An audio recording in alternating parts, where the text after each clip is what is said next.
দর্শক, স্বাগত জানাচ্ছি প্রথম সিলেটের পক্ষ থেকে। আমি আব্দুর রহমান হীরা এবং এই মুহূর্তে অবস্থান করছি আমরা সদর উপজেলার ৮ নম্বর কান্দিগাঁও ইউনিয়নের ৯ নম্বর ওয়ার্ডে। দর্শক, আপনারা আমার পাশে যাকে বসা দেখছেন তিনি একজন সফল কৃষক। এই কান্দিগাঁও ইউনিয়নের মধ্যে কয়েকজন কৃষক রয়েছেন, তার মধ্যে অন্যতম কৃষক হচ্ছেন ইনি ফরজান আলী। তিনি অত্যন্ত পরিশ্রমী একজন কৃষক। আমরা আজকে তিনি যে সফল একজন কৃষক তার গল্প শুনতে আমরা এসেছি আজকে তার কাছে। তিনি ৯ সন্তানের জনক।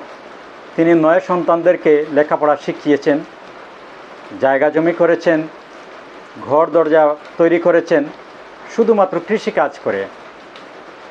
আমরা অনেকেই বলে থাকি যে কৃষিক্ষেত্রে লাভ নেই, ক্ষতি। আসলে সঠিকভাবে কৃষি জানতে হবে, সঠিকভাবে কৃষিকাজ জেনে এরপর কৃষিকাজ করতে হবে। তো আশ্চর্যের বিষয় হলো তার দুটি মেয়ে সরকারি মেডিকেল নার্সিং কলেজে লেখাপড়া করে নার্সিং পাশ করেছে। ইতিমধ্যে তারা পাশ করেছে এবং তারা সরকারি চাকরিও পাবে।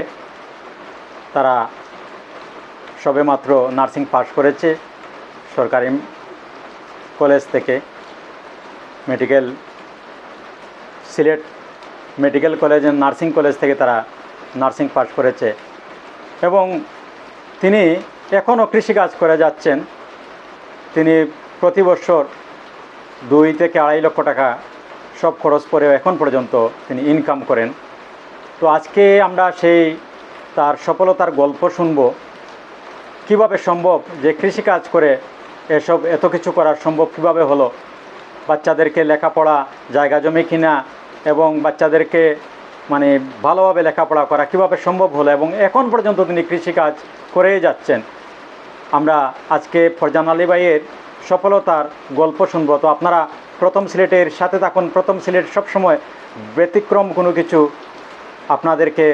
আপনাদের মাঝে উপস্থাপন করার চেষ্টা করে। তারই ধারাবাহিকতায় আজকে আমরা সফল একজন কৃষকের দ্বারস্থ হয়েছে এবং তার সফলতার গল্প আজকে আমরা শুনবো। তো দর্শক, আপনারা প্রথম সিলেটের সাথে থাকুন।